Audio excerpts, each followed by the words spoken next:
Boa tarde, pessoal. Pô, fico feliz com essa recepção. Obrigado, obrigado.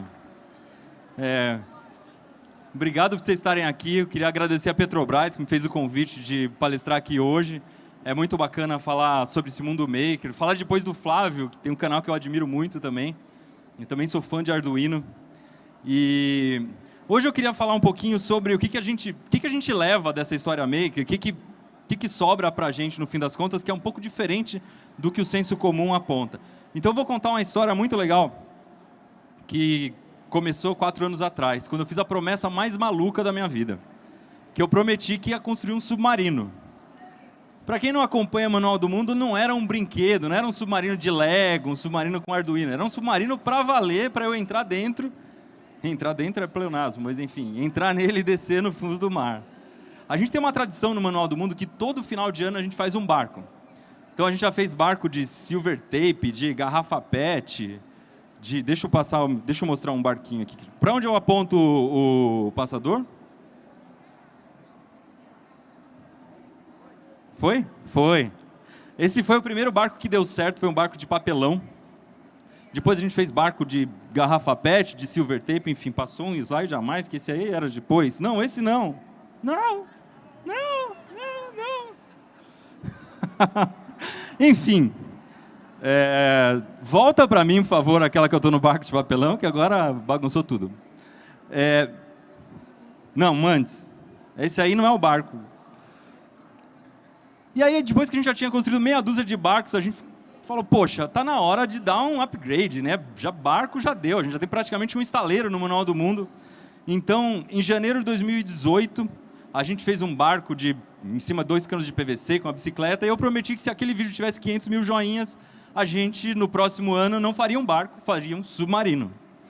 500 mil joinhas, a gente tem um número bem alto para ter tempo, porque enquanto esse número rodava lá, ia demorar, sei lá, uns 6 meses, 1 ano para chegar nisso, eu podia não pensar no submarino. Não foi o que aconteceu. Em 20 dias, a galera queria me ver me lascando, já tacou o joinha no vídeo, 500 mil de pessoas tinham dado joinha, eu tinha que construir o submarino.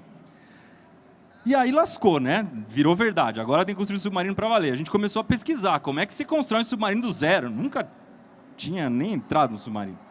A gente começou a conversar primeiro com mergulhadores, que é a galera que realmente desce debaixo d'água e entende o que acontece com o nosso corpo e tudo mais.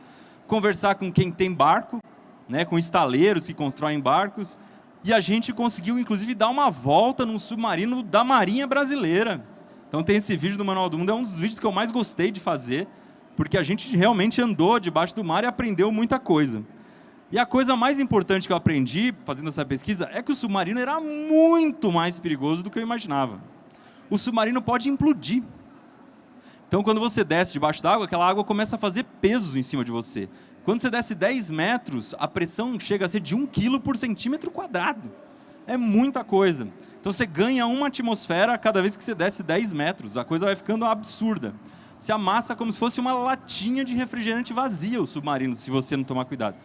Então, o primeiro desafio era construir um casco muito forte. Tem que construir um casco absurdamente forte. E a gente começou a pesquisar o que se usa para construir um casco forte. Não dá para reinventar a roda, vamos descobrir, né, o que se usa por aí. O primeiro submarino foi construído de madeira.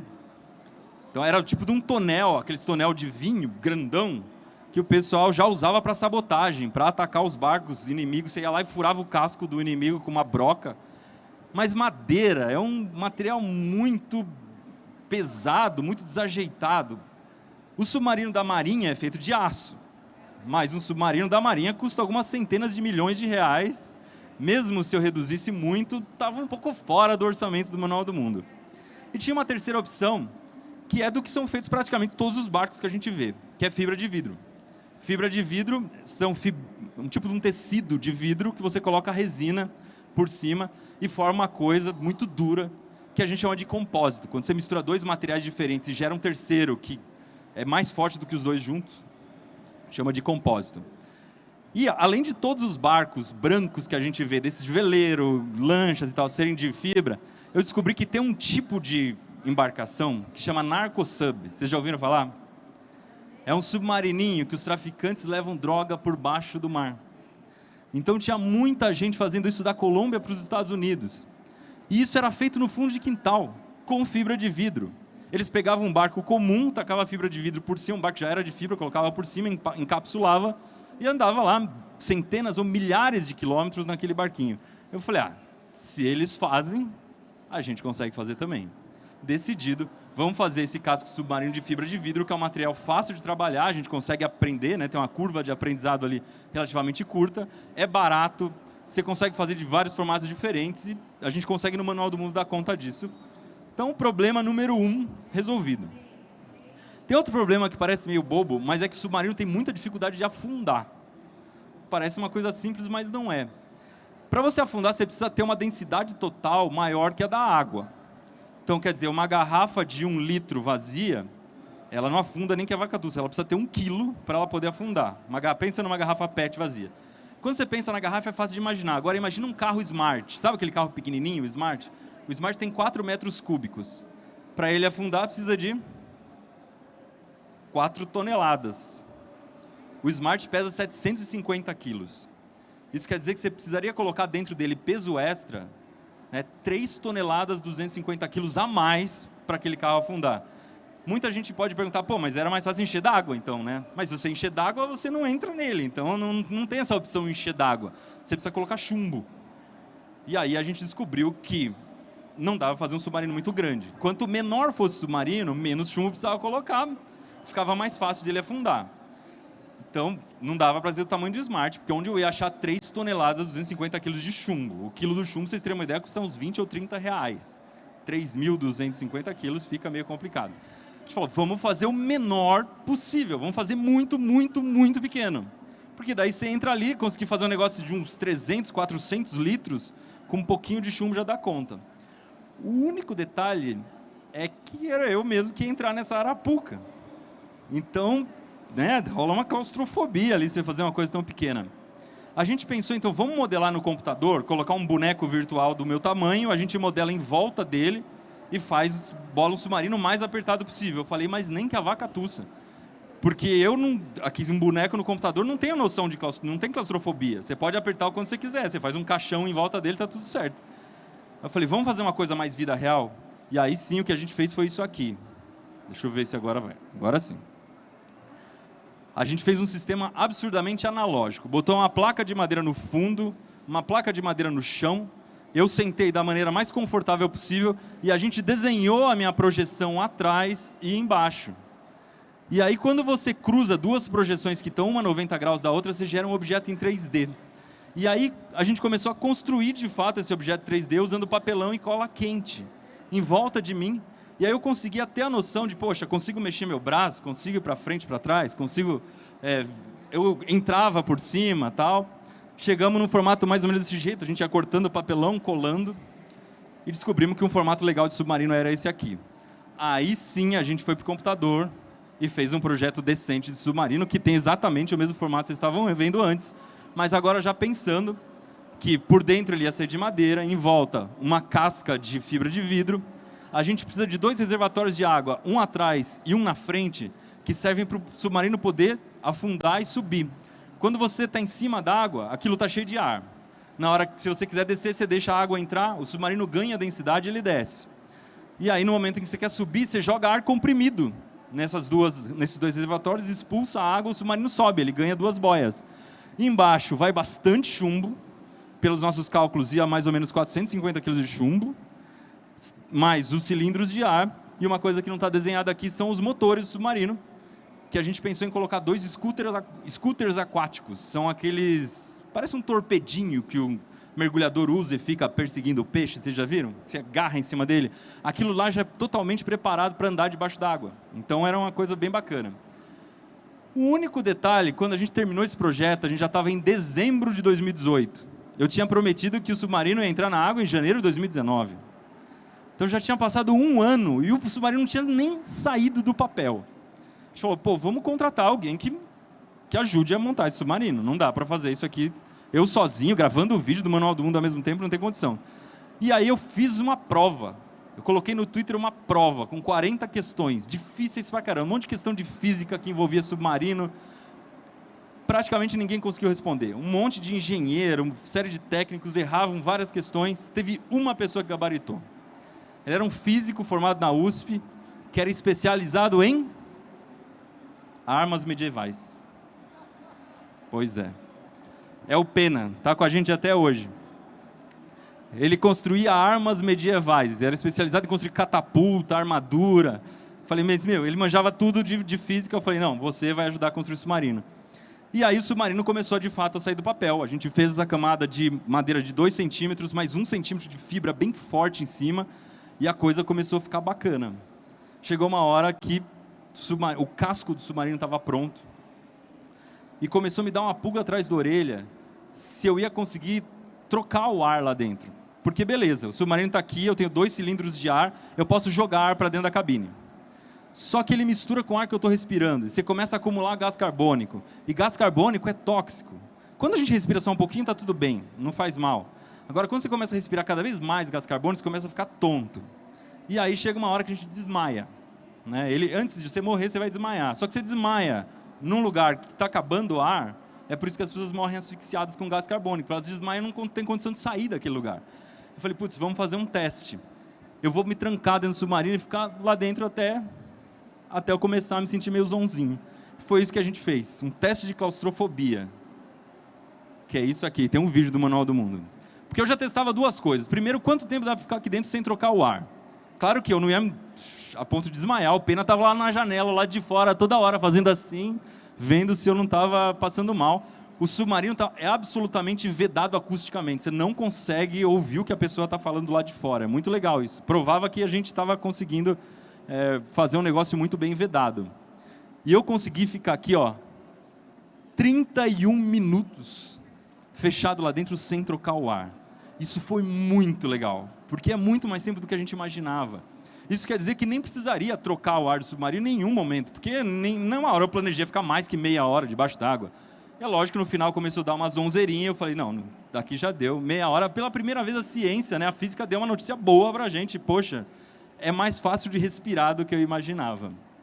E a gente ficou louco para colocar o submarino na água, pelo menos para testar algumas coisas básicas, que a gente tinha 2 dúvidas muito grandes. Primeiro, era se o submarino estava estável. Ele foi pensado para ser muito estável, porque de repente você coloca o submarino na água, ele pode embicar para baixo, ele pode virar de ponta cabeça, né? Ele pode ter um comportamento meio estranho, a gente queria testar isso. A segunda coisa é testar se ele não ficou vazando, porque um probleminha que poderia ser sério é se entrasse água, né? E a gente botou o submarino na piscina do Manual do Mundo. É uma piscina que tem 1,20 m de profundidade, fica ali no quintal, não cobre o submarino, chega até onde está a minha testa, mais ou menos, só a água, se a gente deixasse ele afundar até o fim. Mas foi suficiente para a gente ver que o bichinho estava absurdamente estável. Essa ideia de colocar o chumbo por baixo faz com que o centro de massa do submarino fique muito baixo. Então, para você virar ele de ponta cabeça, você precisaria ter alguma força que fosse capaz de levantar 450 kg e botar para cima. Nada é capaz de fazer isso. Você pode subir em cima dele e ficar sambando, que ele não vira de jeito nenhum. Então, a gente estava muito feliz com esse teste. O único detalhe é que entrou água. Entrou um pouquinho de água, muito pouca água. Eram algumas gotinhas que tinha lá embaixo. Só que a gente não fazia a menor ideia de onde estava vindo essa água. A gente não sabia. Ele era todo vedado de epóxi. Isso aqui era resina epóxi com fibra de vidro. Epóxi forma uma espécie de um vidro. A água não passa pelo epóxi. Mas tinha um ponto ou outro que a gente tinha metais. Por exemplo, isso aqui é feito para puxar o submarino com um barco.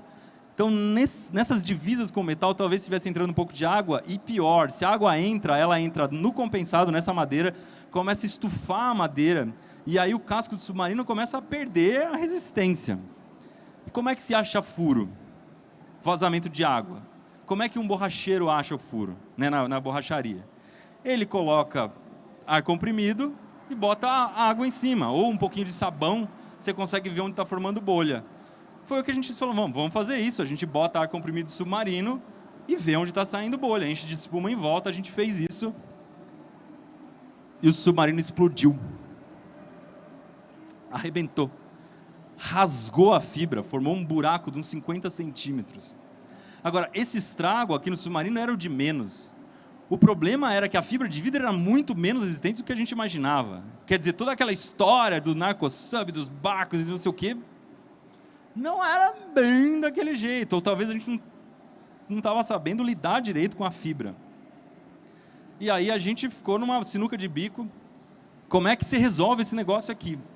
Tem que ter uma solução física, uma solução que não me colocasse a minha vida em risco. O que a gente pensou? Uma latinha de alumínio vazia, você amassa e ela vira um caco velho.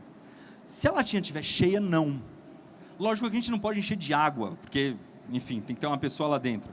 Mas a gente poderia colocar ar comprimido lá dentro. Como é que a gente faz para o submarino não explodir com ar comprimido de novo? Porque vai colocar ar comprimido no lugar que você acabou de explodir com ar comprimido. A gente podia colocar uma válvula que deixasse o ar sair. Então, conforme o submarino vai descendo, você vai jogando o ar lá dentro, a pressão de fora vai aumentando, e conforme a pressão de dentro fica igual... Olha, derrubando a minha máscara aqui. Conforme a pressão de dentro vai ficando maior que a de fora, ele começa a soltar o ar. Tudo bem, ele nunca vai explodir. E a gente resolvia 2 problemas de uma só vez. Ele nunca vai implodir e ele nunca vai explodir. E aí você poderia descer a profundidade que fosse. Se você quiser descer 1000 metros, você desce 1000 metros, a pressão interna vai se igualando com a externa, tá tudo certo. Fisicamente é impossível do submarino implodir desse jeito. Problema resolvido. Faltava uma coisa.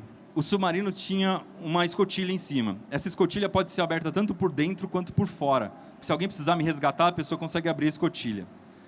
Era a única saída de emergência do submarino. Mas aí tem um detalhe, né? Imagina você lá embaixo, tendo que abrir a escotilha. Se por um acaso acabasse o ar comprimido, rasgasse uma mangueira, por exemplo, daquela que leva o ar comprimido para dentro, eu não ia mais conseguir pressurizar o submarino, eu tinha uma pressão fora super forte, eu nunca ia conseguir abrir a escotilha. Impossível. 1 quilo por centímetro quadrado. Tipo, a escotilha tem... A gente fez as contas, ela tinha 600 centímetros quadrados. 600 quilos em cima. Ninguém abriria nem por fora nem por dentro. E aí, mais uma vez, a gente precisava de uma solução física. Sabe o que a gente fez? Botou uma torneira virada do lado de dentro, virada para dentro. Como se fosse uma torneira de lavatório dentro do submarino. Parece uma ideia meio doida. Quer dizer, nessa história do submarino tudo é meio doido, mas enfim. Se o submarino tivesse sem pressão lá embaixo, sem ar, eu poderia abrir a torneira e deixar a água entrar.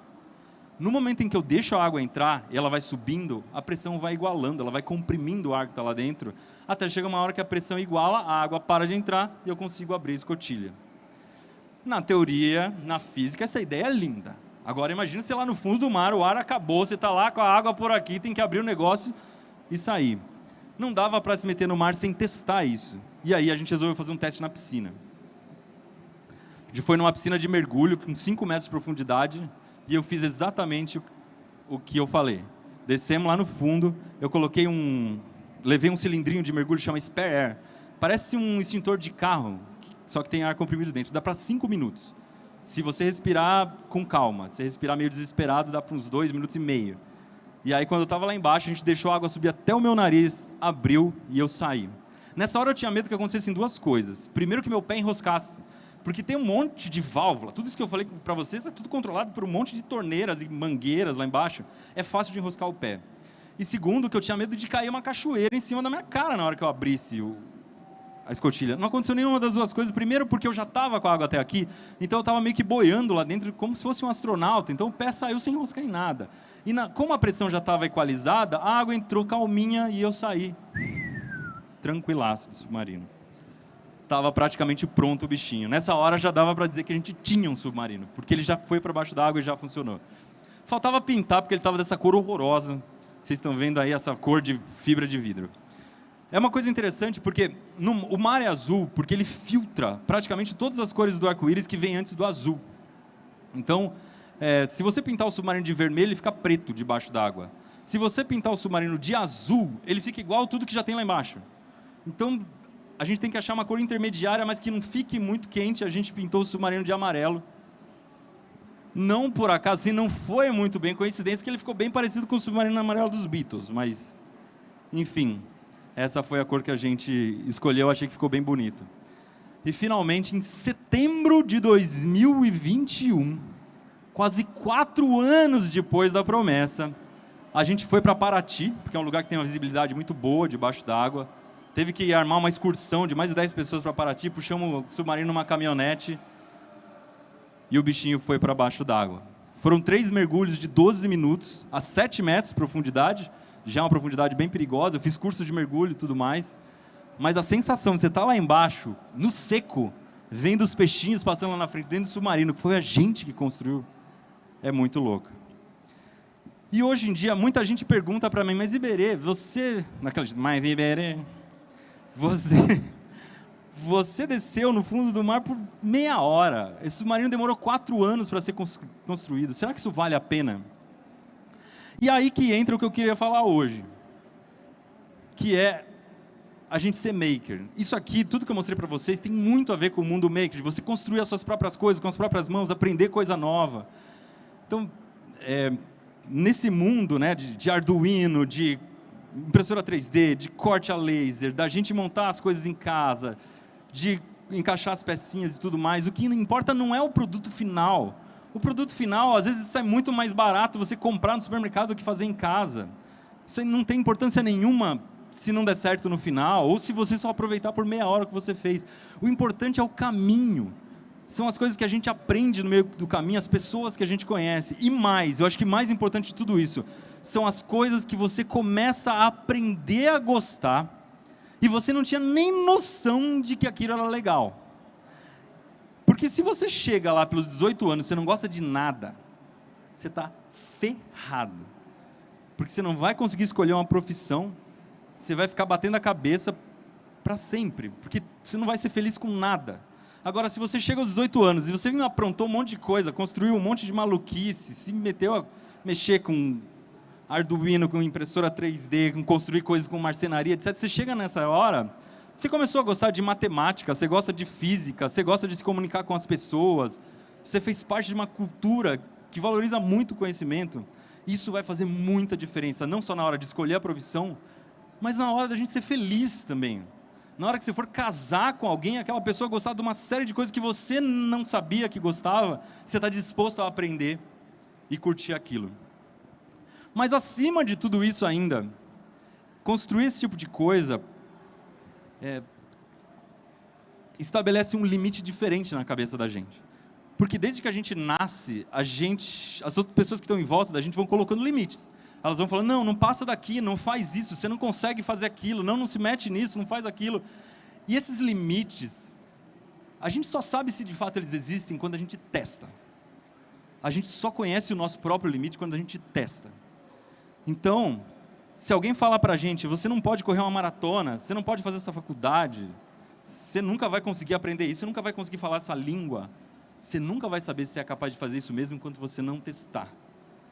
Então, no momento em que a gente decidiu construir um submarino, o que eu mais ouvi era, você está maluco, você vai morrer debaixo d'água, isso aí é impossível de fazer em casa, não dá. Mas aí a gente testou o nosso limite e descobriu, quem disse que a gente não consegue fazer um submarino?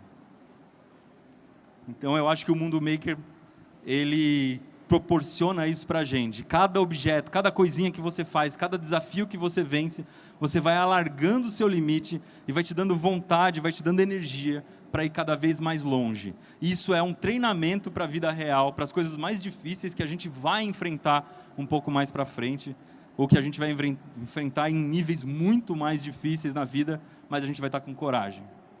É isso, pessoal. Obrigado.